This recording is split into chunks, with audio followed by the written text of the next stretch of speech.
Всем здравствуйте! Сегодня мы с вами начинаем четвертый падеж, родительный падеж. Мы с вами уже закончили винительный падеж. Это была очень объемная тема, но в то же время очень интересная.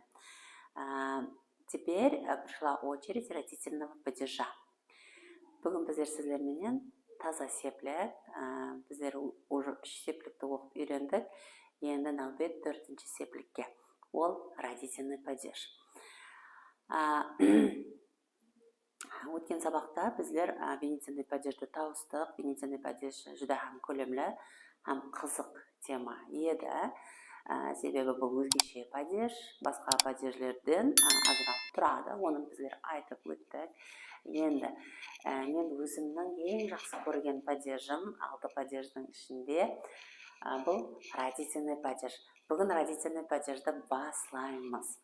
Родительный падеж не үшін маған ұнайды, не үшін мен оны жақсы көремін.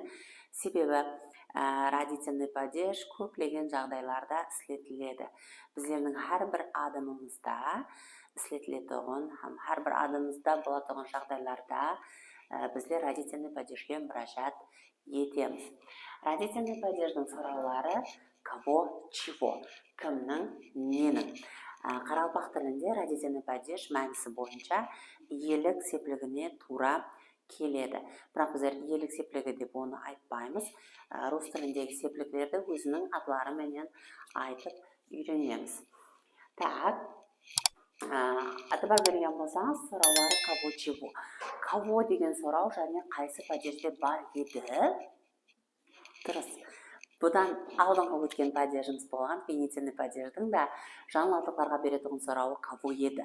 Бірақ винительный падежде кого деген кімді деген мәністі береді қарапақ тілінде. Ал родительный падежде болса кого деген сұрау жаңалықтарға беріледі, бірақ кімнің деген мәнін береді. Қалай айырамыз сонда? Қай жерде кімді болып тұрыпты, ал қай жерде болса кімнің болып тұрыпты. Мені диққатпенен тыңдасаңыз, екеуін айыруды үйретемін. Люблю кого? Жақсы көремін кімді? Ключи кого? Кімнің кілті? Ямаса кілт кімнің? Так, жақсы көремін кімді? Әкемді, мамамды, ұлымды, итімді. Но здесь, конечно, на русском, я просто сразу переводлап кеттім. Переводлаған кезінде сіздер мәнісін түсініп тақылай алуыңыз үшін. Ключи, кілт. Кімнің кілті? Әкемдікі, анамдікі, ұлымдікі, иттікі. Енді мен итке кілт не алмаймын, соның үшін бұл жерде лапки деп кеттім. Лапки дегені аяқлары, пәнжелері. Так, әтібар берген болсаңыз, мұна жерде винительный падежде тұрыпты. Не үшін? Не үшін? Себебі, мен сіздерге айтып өттім, іс-харекет қаратылған, атылған. Жақсы көремен деген фейлден кейін өзіне өзі кімді, ямаса нені деген сұрау туылады. Ал мұна жерде болса, әтібар берген болсаңыз, мұнау фейл болса, мұнау атлық. Ол не қыл дегені? Родительный падеж қандайда бір предметтің иесін біздерге білдіріп береді. Яғни бір зат екі сипатқа тиесілі екені. Зат болсын, адам болсын, біздер родительный падеждің жәрдемінде иесін айтуды үйренеміз. Бұл жерде екі атлық ізбе-іс келіп тұрыпты. Қарақалпақ тілінде біздер иесі менен тиесілі затты ямаса адамды айтажақ болсақ, бірінші болып иесі айтылады. Екінші тиесілі зат яки адамы айтылады. Мәселен, қоңсымның машинасы. Қаралпақ тілінде қоңсымның машинасы. Қоңсым деген иесі бірінші болып айтылып тұрыпты. Ал тиесілі зат болған машина болса, екінші болып айтылып тұрыпты. Енді рус тілінде сәл басқаша, яғни наоборот, керісінше болады. Рус тілінде бірінші тиесілі зат адам айтылып алады. Кейін болса, екінші иесі айтылады. Қараң, кілт кімнің? Кілт әкемнің. Біздер кілт әкемнің демейміз, қарапақ тілінде. Әкемнің кілті дейміз. Мамамның кілті, баламның кілті дейміз. Соған әтібарыңызды қаратасыз, еслеп қаласыз. себебі сәл алжастырады. Енді гәптің ішінде келтірген уақытымызда да біздер бірінші иесін переводлаласақ, рус тілінде болса наоборот переводлаймыз. Мәселен, біздер айтамыз, қоңсымның машинасы бұзылып қалды. Ал рус тілінде айтасыз, машинасы қоңсымның бұзылып қалды. Например, машина соседа сломалась. Қараң, машина соседа сломалась. Бірінші машинаны айтып жатырмыз. Ал қарапақ тілінде қоңсымның машинасы бұзылды. Машина деген сөз екінші болып тұрыпты. Так, мы с вами сегодня начинаем изучать родительный падеж. Родительный падеж отвечать на вопросы кого, чего. С помощью родительного падежа мы можем сказать как о хозяине, или это будет немножко неправильно, о том, нет, родительный падеж в значении принадлежности. Принадлежность деген тиесілілікті білдіруші падеж. В карелпакском языке хозяин чего-то или кого-то всегда говорится первым, а уже вещи или человек, который принадлежат ему, говорится вторым. А в русском языке наоборот. Сначала то, что принадлежит, или кто-то, который принадлежит, а уже вторым мы называем имя, хозяина. Поэтому, когда вы переводите с каракалпакского на русский или с русского на каракалпакский, вы должны быть очень внимательны и соблюдать правила перевода и вот как порядок, с какого слова нужно начинать перевод. Так, қараң, брат, ажағам яки інім, яки ұлыма просто ажаға яки іні, характер брата. Қараң, рус тілінде бірінші тиесілі заты айтылып тұрыпты, екінші иесі. Ажағамның мінезі. Так, герой, қаһарманның аты, ісмі, имя героя.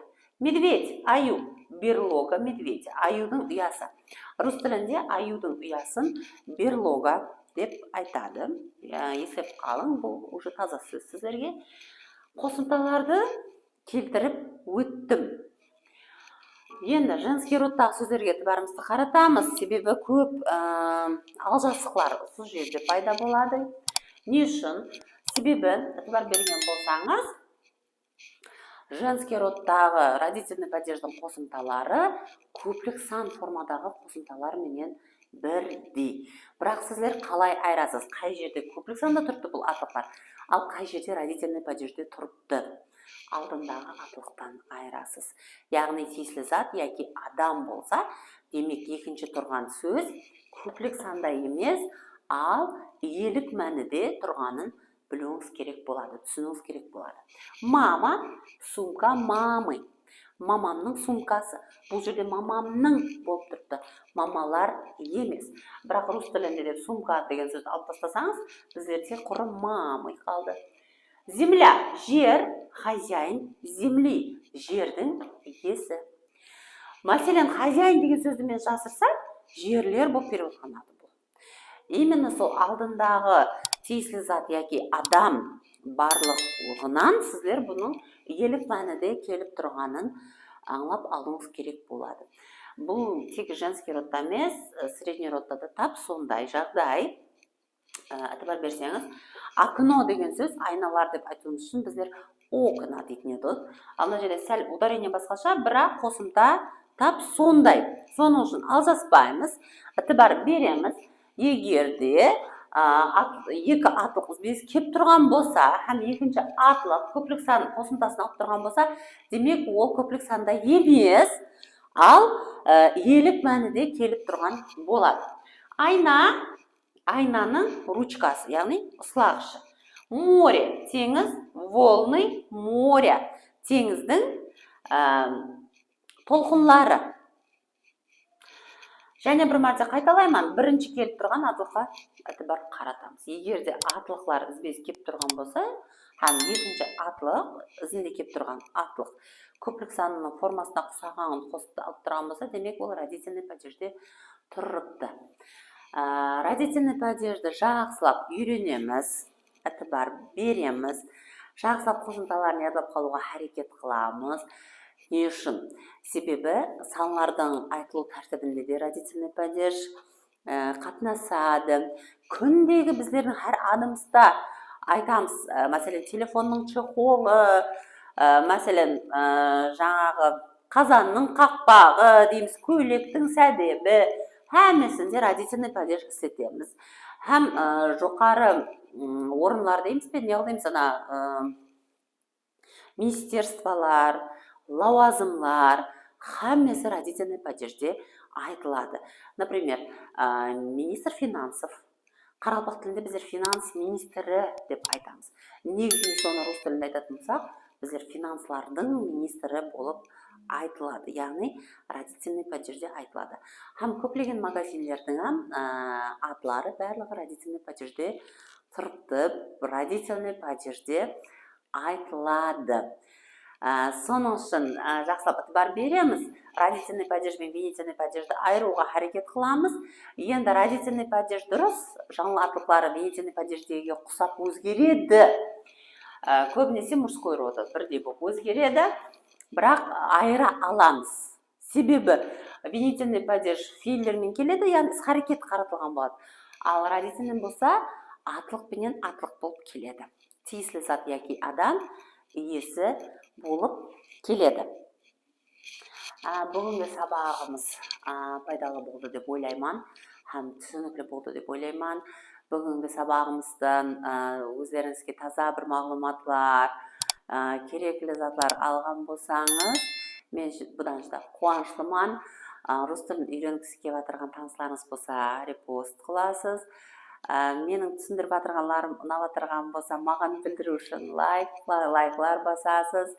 Сұрауларыңыз болса, комментарийлерде жазып қалдырып кетің. На этом все. До свидания.